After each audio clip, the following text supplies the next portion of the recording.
Hey everyone, today we are starting our new podcast called Spilllamesitapodcast, brought to you by El Cuarto PR. And if you don't know what El Cuarto PR is, follow us on Instagram right now.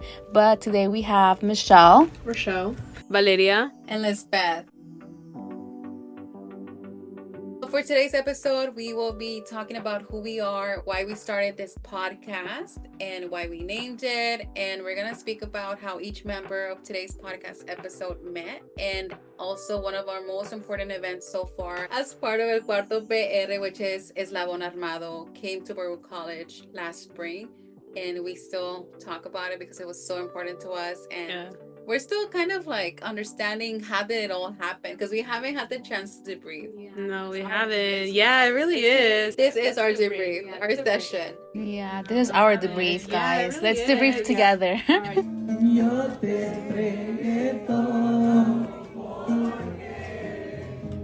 Okay, New York. Okay. So let's explain why Spill La Mesita podcast before we begin our discussion and everything wonderful we want to talk about today, because there's just a lot, and it's going to be a natural flow conversation because it's our demo, our pilot episode. ¿Por qué Spill La Mesita? When did this even happen? Every time we come in for painting, we used to sit here inside your office in El Cuarto and sat here and talk about like different topics, and we realized that we can jump to like 20 topics in 5 minutes. Exactly. Yeah. The imagery for it's like literally like a cup spilled over a table, but instead of full-on coffee, it's like acrylic paint too. Yeah. Alluding to how this was born. ¿Qué es el cuarto PR? What are we doing? How did that even come about? Like, how did you all meet? Because I met you because, I work here. Because you're our professor. Yeah. Literally. Yeah, so that was my privilege. I met them at different moments. Yeah. No, yeah. I met Rachelle and Valeria during your last mural project, the early childhood arrivals project. That's when I like officially met you guys and introduced each other. Yeah. And then from on there, I just kept seeing you guys. It's because we literally just kept finding each other here in the office. I think it was like an instant kind of click. Connection. Yeah. Yeah, I noticed that too, right? So I remember it was like you interviewing Michelle first, right? For one of your classes, that was like fall semester. Over a year ago, Over a year right? ago. Yeah. There was this one moment where you all were in the office at the same time. Yeah. Yes. Including Leslie Yeah. and the twins, Yeah. which you all will get to meet eventually, Nelly and Whitlani. So again, just kind of like that click, instant click. But I think what really solidified the idea of El Cuarto PR was, let's bring Eslabon Armado to campus. Yes. That was literally like the foundation of the group Yeah. and why this was even created in the first place. Yes. So just background, right? We were in my office here at Baruch College in the middle of like New York City. And we were playing Eslabon Armado because we were painting, and we were just talking about how they were coming to New York and we wanted to go see them. But for some reason, we couldn't get tickets.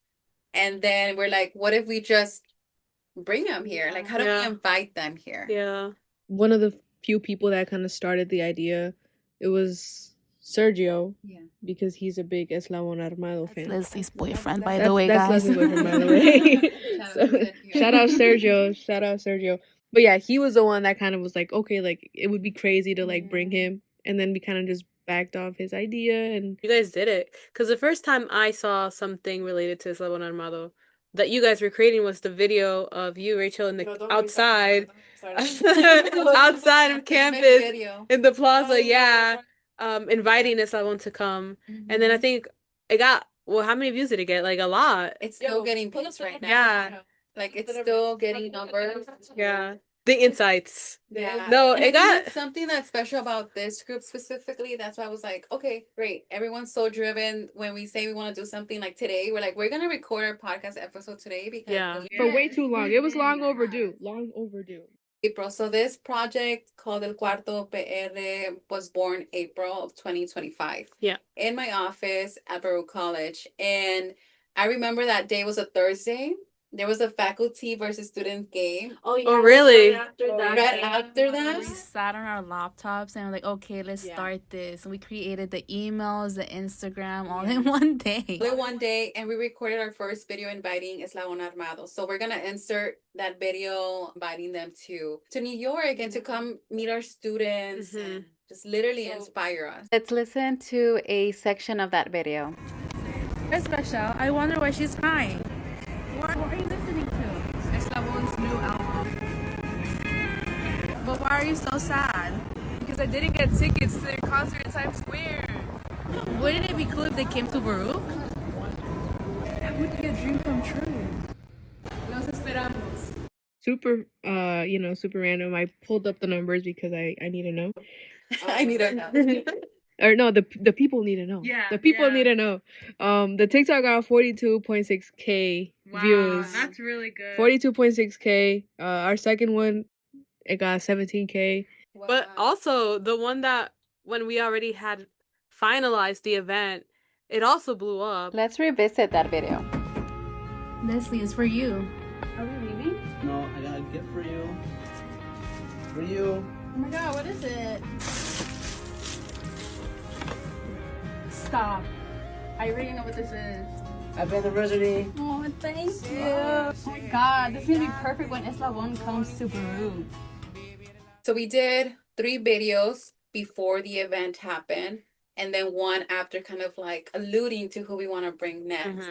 So the third video was where Nelly, Eslabon Armado's manager, who's also the mom manager of 2 of the members of Eslabon Armado, like she literally messaged us through Instagram and Michelle, you were here, Rachelle, you were here. And I was like, no way. And we freaked out, and then she called us. And No, I couldn't believe it. It's like, this is actually not even happening right now. I remember like walking out of the school and I was like, I need to go get some air. And I went. body experience. Yeah, when I was. When you had already created the poster with the verifications of people who were going to be like, the event took place. yeah, the event flyer, that got over 57K like views on your own Instagram, Professor Rich. And we created this flyer before we even knew that if they were gonna come. It's the way Michelle and I got to work on the flyer the same day. Like the same day we were planning with it, like Leslie, Sergio here. We got to work on the flyer. It's such a nice flyer, guys, actually. We got it signed too. We got it signed, and it's in our office because I think for us, we manifest hard and we do the work and things get done. Yeah. And it's something that we want to make sure that through the podcast, whoever's listening to us, who might also have similar backgrounds to who we are, sees that it's possible, right? So being delusional and like creative, but still doing the work to make things happen. Yeah, and I think what's so significant about like having had Eslabon Armado at Baruch is like a very diverse school, but sometimes it's very hard to like get drowned out in like the amount of students that attend college. Like we have Mexiculture clubs, like we have all these like culture clubs, but it was really nice seeing like the Mexican students be represented at like our school, because it's a little bit harder to kind of find your community. So it was really nice to just be a part of something like that has never been done before at this college. I think at any CUNY, there were so many students who like wanted to come to Baruch To experience this with us. Yes, it's like a great representation for like the students on campus who identify as like Mexican American or like Mexicans, so which was really cool to see. Having that platform to bring them onto campus and literally just engage in conversation. Yeah.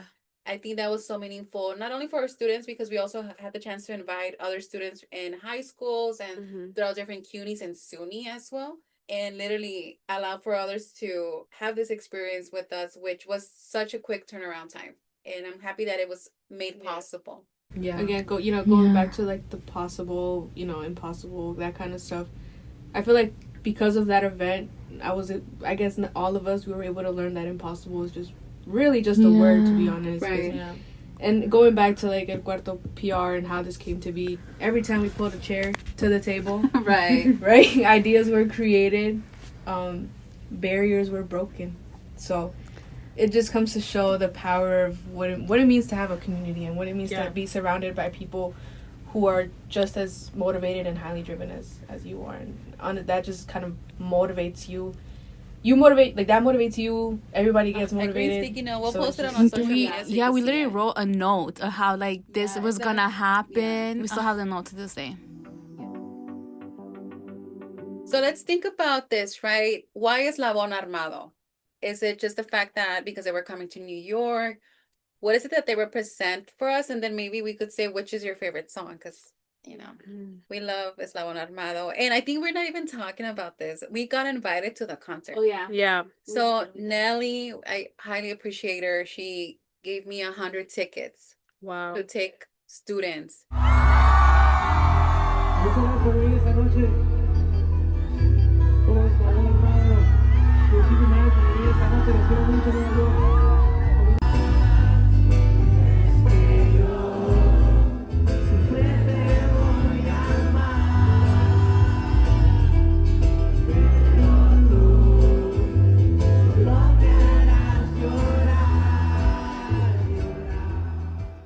And for me, that was like, you're doing a lot. And I appreciate it because this makes a difference in students' lives. How, right? Like you were saying, Valeria, you see yourself represented through a talk, very intimate, like mini session, like where they're singing and interacting with the students, which by the way are close in age. Yeah. ¿Verdad? Like They're Pedro very- empezó el evento así. What am I gonna tell you guys? Like, Yeah, they're very relatable. Because he mentioned how he has never been like in a college College, yeah. before. He has been to a high school, but college, and how he was so nervous because he didn't know what he could tell us. But that's how we felt about him. Like we didn't know what we could tell you. Right. Yeah. And I think for us specifically, that experience, so we'll talk first about the panel, right? Yeah. So that With panel Billboard. yeah. It's insane. Yeah. Isabela Ragosa moderated the panel with the guys and Billboard. from Billboard Latino too. There's an article bilingual English and Spanish available, and we're gonna link that as well. Read it. I think this is so important, right? Of how is it that Latino students can also interact with artists who Eslabon Armado. If you don't know who they are, please like check them out. I don't. If you're in this podcast, you know who they are, but they had the #1 song in Billboard, Ella Baila Sola, for the longest time. Right. And that song specifically highlights Pedro's talent. But there's many songs. So maybe let's go into that. Like, ¿cuál es tu canción favorita? Or like your top songs and like. No, para mí, I think it's La Faldita. I'm sorry. La Faldita. Okay, yes, I remember we were painting here. We were like curating our playlist. Yeah.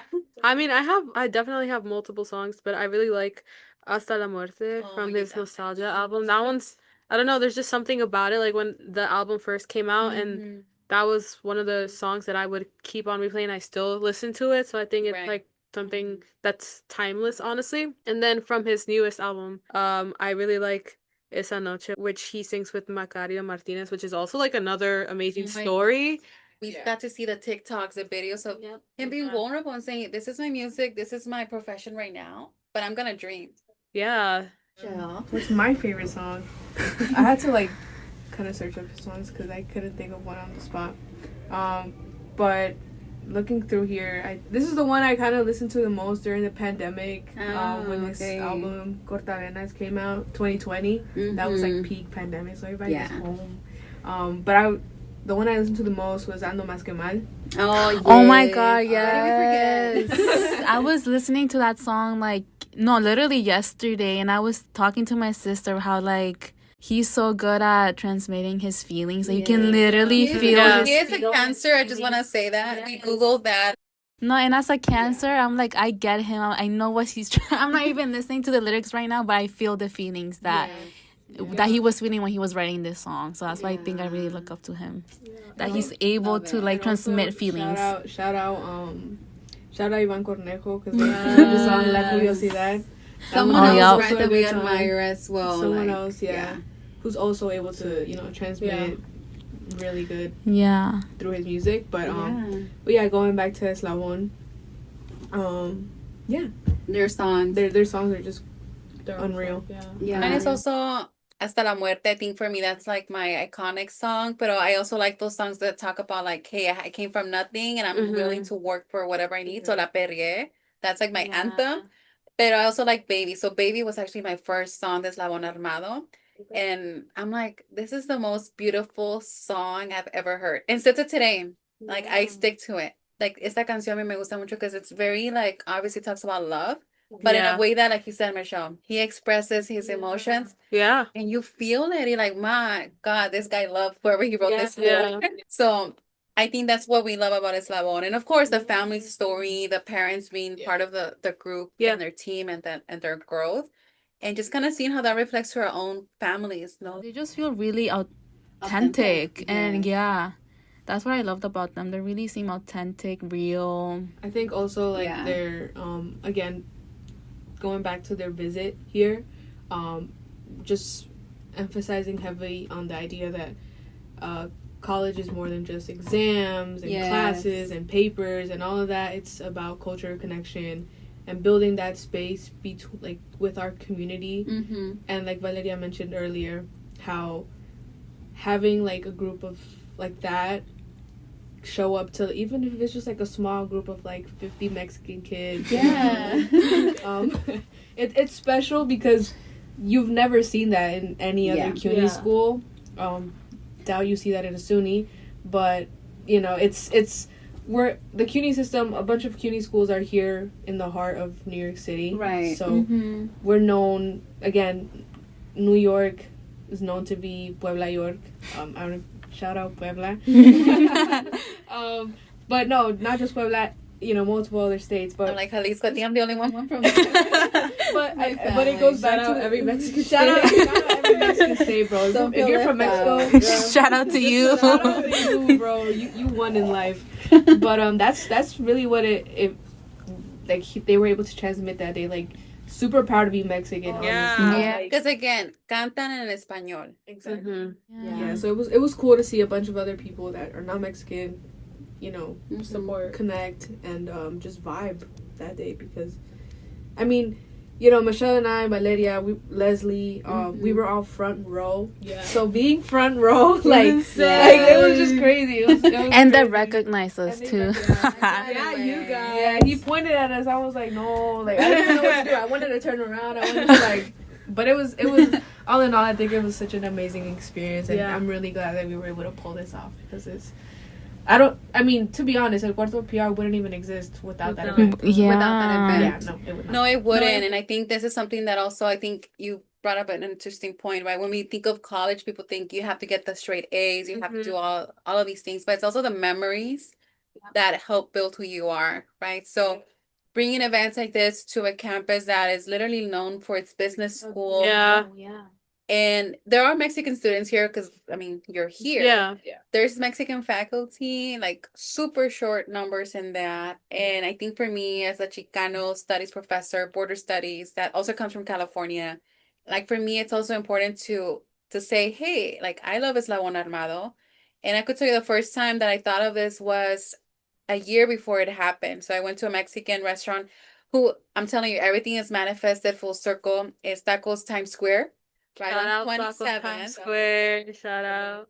One of my students, Brandon, said, hey, you want to go eat there? And so it was the three of us that went, one of our other classmates as well. And he's like, if you miss home Mexican food, this is the place to go. I'm like, please take me porque I'm struggling, you know? So we went and I was like, this is great food. Eventually time passes by and we had a talk that day. And I dije, you know what? I would love to bring Eslabon Armado to Baruch. He's like, the day you do, you're going to break CUNY. And that's what happened, right? Yeah, so many people wanted to get in. Do it again. Yeah. So that's where it happens, right? And just to kind of like side note on that, Brandon actually came to the event. Yeah. So he's like, you actually did it. I'm like, yeah, we did it, you know? So you start an idea here and you bring people together.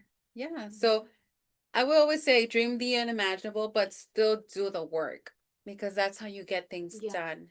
And believe that it's going to happen, right? Yeah. But already walk with that purpose that it's happening because you're literally calling it in.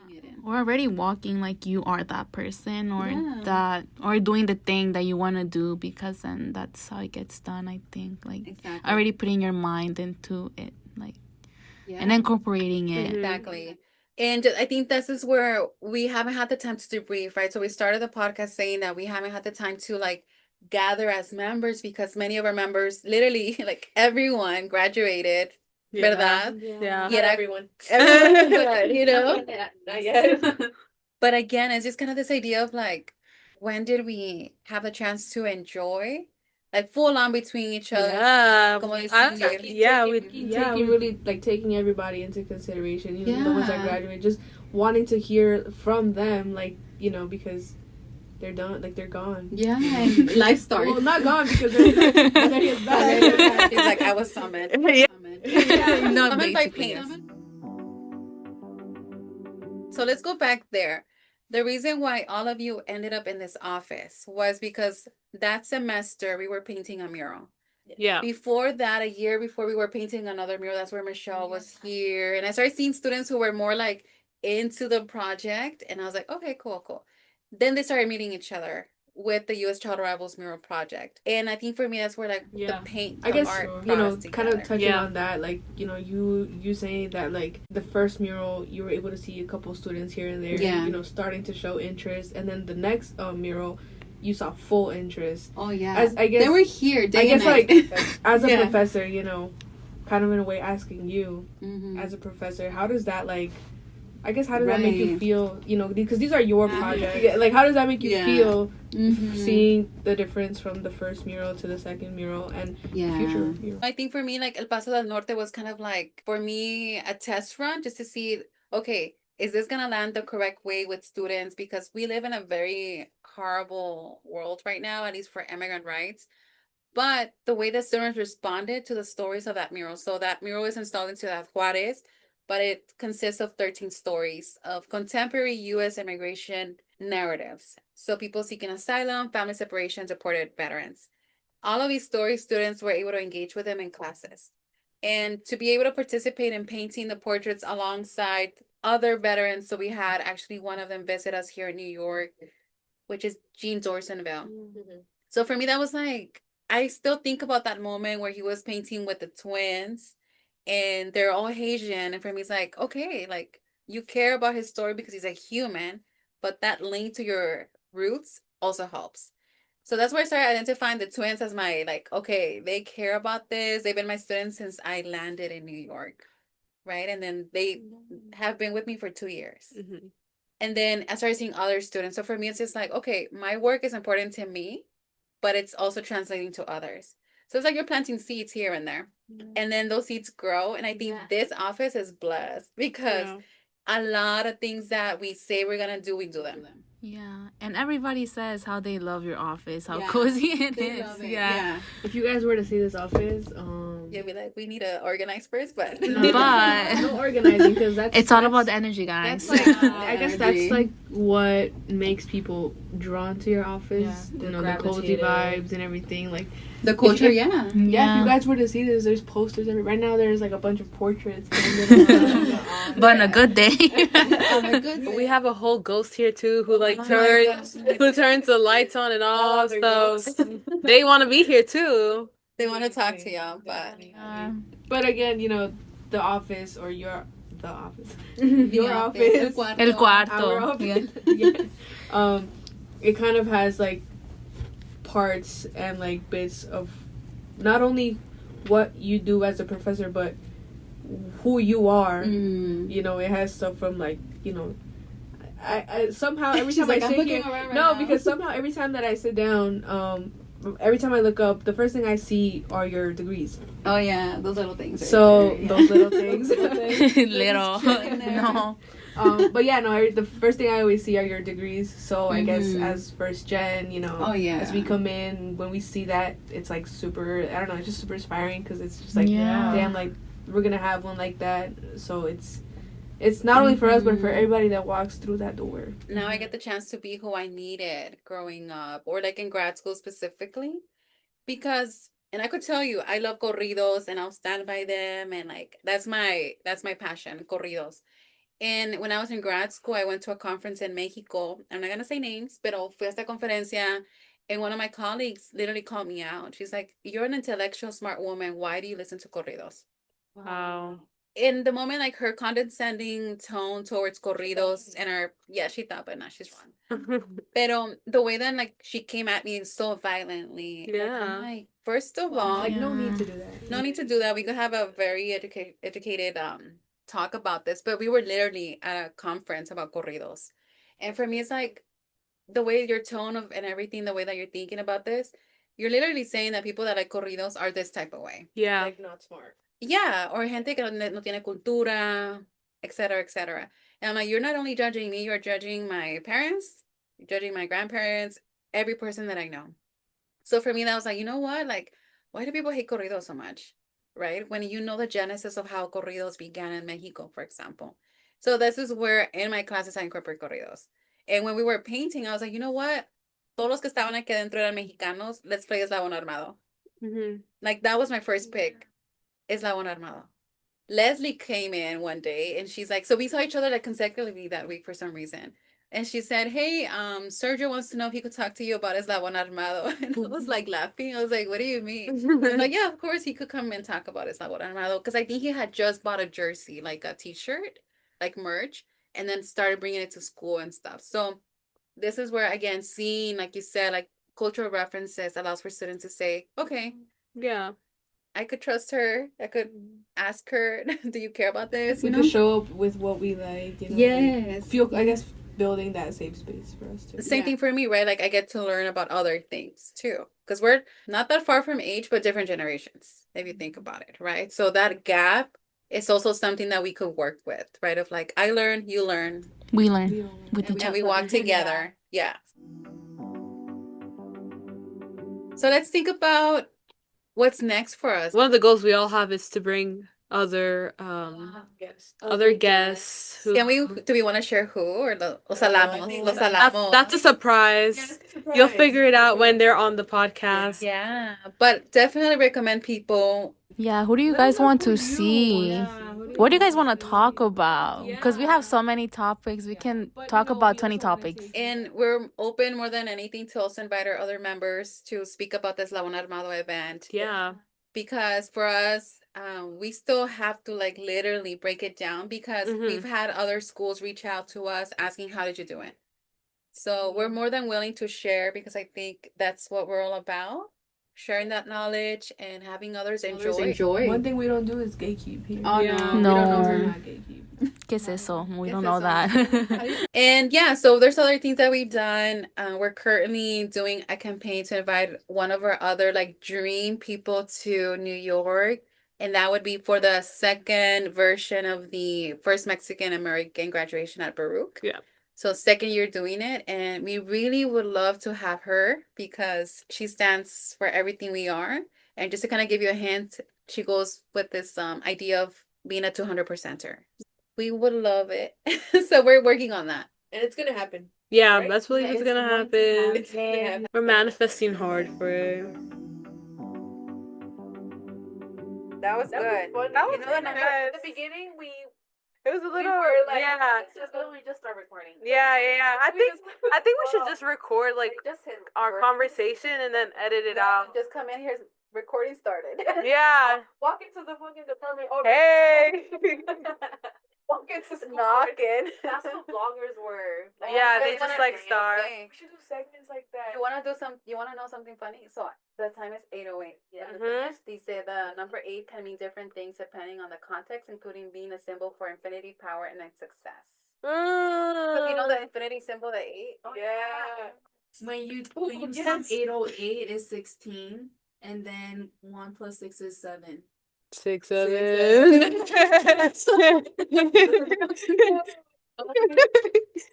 Was anybody recording? Oh, that's the outro. Thank you for joining us for the pilot episode of Spill La Mesita with Michelle, Rachelle, Valeria, and yours truly, Lizbeth.